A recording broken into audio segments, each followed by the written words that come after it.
నమ్మకానికి good bye చెప్పండి కేవలం 2000తో జీరో డౌన్ పేమెంట్ ఈఎంఐ సదుపాయం కలదు అమెరికన్ లేజర్ ఐ హాస్పిటల్. నమస్తే, వెల్కమ్ టు సుమన్ టీవీ. నేను మీ సాయి. పవన్ కళ్యాణ్ ఈ పేరు వింటేనే ఇప్పుడు దేశవ్యాప్తంగా పొలిటికల్లో ఒక సెన్సేషన్గా మారింది. ఎక్కడ ఎన్నికలు జరిగినా, ఏ స్టేట్లో ఎన్నికలు జరిగినా బీజేపీకి ప్రధాన అస్త్రంగా వినపడుతున్న పేరు పవన్ కళ్యాణ్. ఈ నేపథ్యంలో ఢిల్లీ ఎన్నికల నేపథ్యంకు సంబంధించి పవన్ కళ్యాణ్ని కీరోలుగా ఉపయోగించుకోబోతుంది బీజేపీ. దీంతో పవన్ కళ్యాణ్ ఢిల్లీలో అడుగు పెట్టబోతున్నారు. పవన్ కళ్యాణ్ ఎఫెక్ట్ ఎంతగా ఉండబోతుంది ఢిల్లీలో, పవన్ కళ్యాణ్ గారు ప్రచారం చేసినటువంటి తర్వాత ఢిల్లీలో ఎలాంటి రిజల్ట్ రాబోతున్నాయి, దీనికి సంబంధించి మనం మాట్లాడుతూ మనతో పాటు పొలిటికల్ అనలిస్ట్ చంద్ర శ్రీనివాస్ గారు ఉన్నారు. సార్ నమస్తే. నమస్కారం. సో ఆంధ్రప్రదేశ్ అయిపోయింది, మహారాష్ట్ర అయిపోయింది, ఇప్పుడు ఢిల్లీకి అడుగు పెడుతున్నారు పవన్ కళ్యాణ్ గారు. ఎలాంటి ప్రభావం ఉండబోతుంది ఢిల్లీలో? ఎప్పుడెప్పుడైనా ఎదురు చూస్తున్నారు ఢిల్లీ పెద్దలు. అంటే బీజేపీ దేశం మొత్తం అధికారుల నుండి ఢిల్లీలో వరుసగా 2-3 సార్లు చేసిన విఫలయత్నమే. ఈసారి డెఫినెట్గా అవకాశం ఉందని చెప్పి అవకాశాలు కనపడుతున్నాయి ప్రస్తుతం. ఎందుకంటే ఆమ్ ఆద్మీ క్రమేపీ ప్రజల్లో నుంచి వాళ్ళ మీద ఉన్న సానుభూతి తగ్గిపోయింది. ఎందుకంటే పార్టీ అధ్యక్షుడే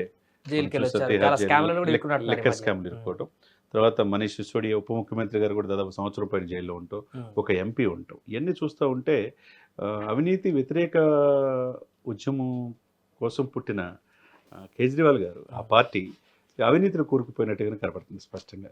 ఇది కాదు కదా ప్రజలు కోరుకున్నది. అయితే ఢిల్లీలో ఎట్టి పరిస్థితుల్లో పాగాయాలని బీజేపీ కష్టపడుతుంది, ఆ దిశగానే ముందుకెళ్తుంది. మీరన్నట్టు ఒక ప్రచారాస్త్రంలో ఒక ఈజ్ అ ట్రబుల్ షూటర్ లాగా ఎన్డీఏ కూటమికి పవన్ కళ్యాణ్ గారు కనపడుతున్నాడు.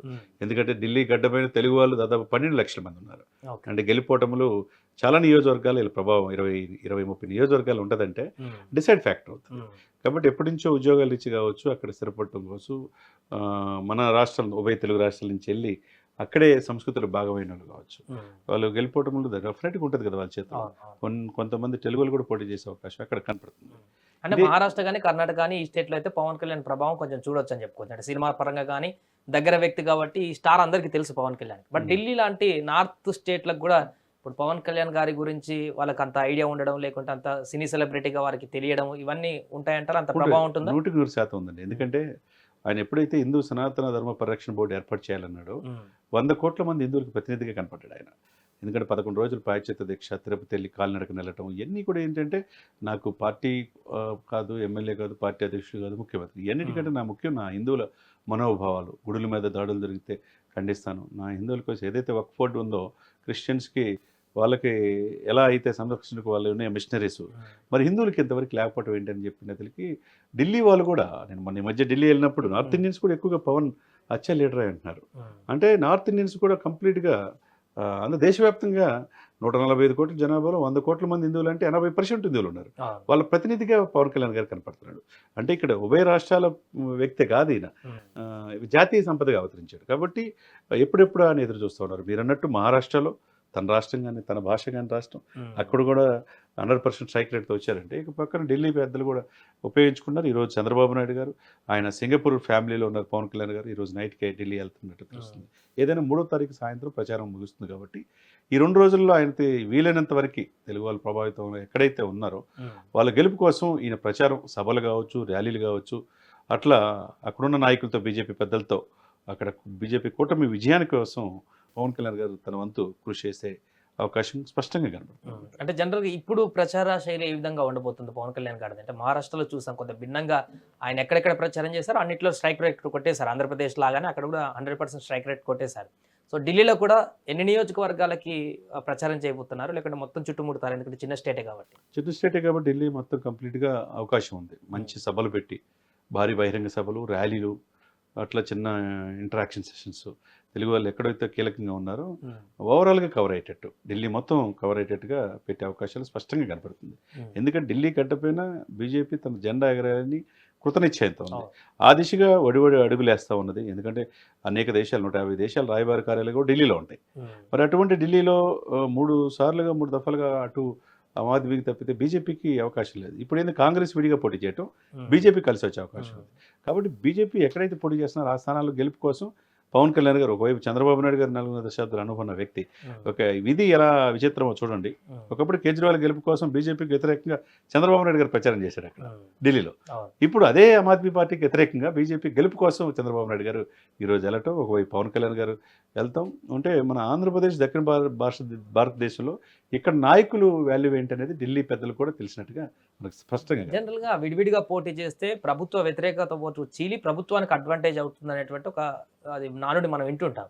సో బట్ ఇక్కడ కాంగ్రెస్ సపరేట్ గా పోటీ చేయడం బీజేపీకి ఎలా అడ్వాంటేజ్ అవుతుందంటారు? డెఫినెట్గా ఇక్కడ అక్కడ పరిస్థితులు వేరు. మీరు అన్నట్టు ఢిల్లీ పరిసర అప్ టు గుర్గావ్ దాకా విస్తరించున్న ఢిల్లీ దేశ రాజధానిగా ఉంది. అదే టైంలో ప్రపంచంలోని మోస్ట్ పొల్యూటెడ్ సిటీ కూడా ఢిల్లీ. మరి పాలకులు మరి వస్తున్నారు, 2 సార్లు గెలిపించారు, ఎందుకు ప్రజలకి తగ్గట్టు పరిపాలన అందించలేకపోతున్నారు? ఆడపిల్లలకి ఉచితంగా బస్సు సౌకర్యం కల్పిస్తున్నారు, కరెంటు ఫ్రీ అంటున్నారు, బేసిక్ నీడ్స్ అన్ని ఇస్తున్నారు, ఓకే బాగానే ఉంది. కానీ ఎందుకు మెరుగైన సదుపాయాలు మిగతా వాటిలో పొల్యూషన్ విషయంలో కూడా మిగతా ప్రజల విషయంలో ప్రజలకి అవస్థాపన సౌకర్యాల విషయాల్లో ఎందుకు ఆమ్ ఆద్మీ విఫలమైంది, లిక్కర్ స్కామ్లో ఎందుకు ఇరుక్కుపోయారు అనేది బలంగా ప్రజల్లోకి బీజేపీ తీసుకెళ్ళగలిగారు. ఆ విధంగా ప్రసార మాధ్యమాల ద్వారా కావచ్చు, అన్ని విషయాల్లో బీజేపీ ఎప్పుడు లేని విధంగా ప్రచారంలో దూసుకుపోతుంది. కాబట్టి ఈ అడిషన్గా ఈ తెలుగు వాళ్ళందరూ కూడా ఈ తిప్పుకోగలిగితే డెఫినెట్గా బీజేపీ ఈసారి ఢిల్లీలో ప్రభుత్వం ఏర్పాటు చేసే అవకాశం స్పష్టంగా. అంటే ఇప్పుడు పవన్ కళ్యాణ్ గారి పాత్ర ఢిల్లీలో ఉన్నటువంటి తెలుగు ఓటర్ల పైన ఉండే అవకాశం ఉంటుందా, లేకుంటే ఢిల్లీలో సొంత ప్రజలు అక్కడ ఉన్నటువంటి నార్త్ బెల్ట్ హిందీ ప్రజలు వాళ్ళకు కూడా ప్రభావం? నార్త్ బెల్ట్లో కూడా ఉంటుంది. ఎందుకంటే హరహర వీరమల్లు కూడా పాన్ ఇండియా మూవీగా 5 భాషలు రిలీజ్ అవుతుంది. నార్త్ ఇండియన్స్ కూడా ఎప్పుడెప్పుడు అంటున్నారు, ఎక్కడ మహారాష్ట్రలో ఓజీ ఎట్లయితే అంటున్నారో, ఎప్పుడైతే హిందూ సనాతన ధర్మ పరిరక్షణ బోర్డు ఏర్పాటు చేయాలని హిందువులకి ఒక ఐకాన్గా అవతరించాడు. కాబట్టి నార్త్ ఇండియన్స్ కూడా ఈ వైపు చూస్తున్నారు. ఒక తెలుగు వాళ్ళే కాకుండా మిగతా మిక్స్డ్ కల్చర్, హైదరాబాద్లో ఎట్లయితే గుజరాతీస్, నార్త్ ఇండియన్స్, మార్వాడీస్ అందరూ వచ్చేసి ఇక్కడ వ్యాపారాలు చేసుకుంటూ స్థిరపడ్డారు, అట్లా ఢిల్లీలో కూడా ఉంటారు. కాబట్టి అన్ని వైపుల నుంచి అందరు కూడా పవన్ కళ్యాణ్ గారి యొక్క ప్రచారం అనేది అన్ని విధాలు ఉపయోగపడే అవకాశం స్పష్టంగా ఉంది. సో ఎట్లా ఉండబోతుంది అనుకుంటున్నారు మీ అంచనా ప్రకారం? ఢిల్లీలో పవన్ కళ్యాణ్ గారి ప్రచారానికి ముందు, ప్రచారం తర్వాత అక్కడి పరిస్థితులు ఏ విధంగా మారేటువంటి అవకాశం? డెఫినెట్గా మార్పు పొందే అవకాశం ఉంది. ఎందుకంటే సెలబ్రిటీ ప్రజల్లో సినిమా నటుడే కాకుండా భారతదేశం ఏంటంటే గొప్ప దేశం, గొప్ప లౌకిక రాజ్యం. అనేక దాడులు ఈ దశాబ్దంలో ఎక్కడ కూడా ఒక దాడి జరగల. అంతకుముందు కంటిన్యూగా బాంబు బ్లాస్టింగ్ జరిగాయి. అంటే సుస్థిరమైన ప్రభుత్వం కావాలని కోరుకుంటున్నారు. అది మోదీ గారి వల్లే సాధ్యం. హ్యాట్రిక్ ప్రియముగా మోదీ గారు అయ్యారు. మరి అదే గవర్నమెంట్లో, ఎన్డీఏ గవర్నమెంట్లో కీలకంగా పవన్ కళ్యాణ్ గారు ఉన్నారు. కాబట్టి డెఫినెట్గా పవన్ కళ్యాణ్ గారి యొక్క చరిష్మా, ఆ ఫేస్ వాల్యూ అనేది ఈ కూటమికి కలిసి వచ్చే అవకాశం స్పష్టంగా ఉందన్నమాట. సో ఇక్కడ కూడా 100% స్ట్రైక్ రేట్ కొట్టే అవకాశాన్ని చూడొచ్చా పవన్ కళ్యాణ్ గారు? తప్పకుండా ఉంటుంది. ఎందుకంటే ఢిల్లీ ఎప్పుడెప్పుడు అని ఎదురు చూస్తున్నారు.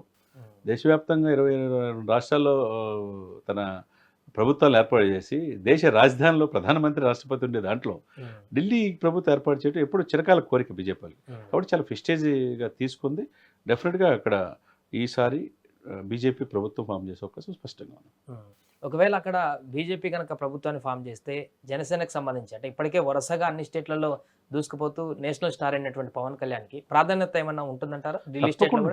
తప్పకుండా. ఎందుకంటే ఆయన రోజు రోజుకి ఆయన ఉభయ తెలుగు రాష్ట్రాల సంపదగా, జాతీయ సంపదగా వెళ్ళిపోయాడు. అతను ఏంటంటే దేశభక్తి ఎక్కువ. ఎప్పుడు దేశం సుభిక్షంగా ఉండాలి, ఈ 145 కోట్ల ప్రజలకు బాగోగులు బాగుండాలి, సమర్థవంతమైన పరిపాలన ఉండాలనేది ఆయన కోరిక. అందుకని మోదీ గారిని ఎప్పుడు ప్రశంసిస్తుంటారు. అదే భావజాలంతో సేమ్ ఈయన కూడా ఉన్నాడు. కాబట్టి ఈయన పవన్ గారు తుఫాన్ అని చెప్పేసి హక్కును చేర్చుకున్నారు.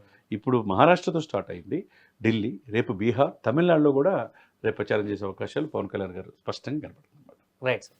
అది మొత్తానికి పవన్ కళ్యాణ్ గారు అటు ఢిల్లీ పర్యటన కూడా వెళ్ళబోతున్నారు, అక్కడ ప్రచారంలో కూడా పాల్గొనబోతున్నారు. ఇప్పటికే వరుస విజయాలతో ఎక్కడ ప్రచారం చేస్తే అక్కడ విజయాలతో 100% స్ట్రైక్ రేట్తో జాతీయ నాయకుడిగా ఎదిగినటువంటి పవన్ కళ్యాణ్ ఢిల్లీ ప్రచారం తర్వాత ఏ రకంగా ప్రభావాన్ని చూపబోతారు, అక్కడ రిజల్ట్లో తన పాత్ర ఏ రకంగా చూపించబోతారు అనేది ప్రచారం అయిపోయి రిజల్ట్ తర్వాత, ఎన్నికలు అయిపోయిన తర్వాత చూడాల్సిన అవసరం ఉంది.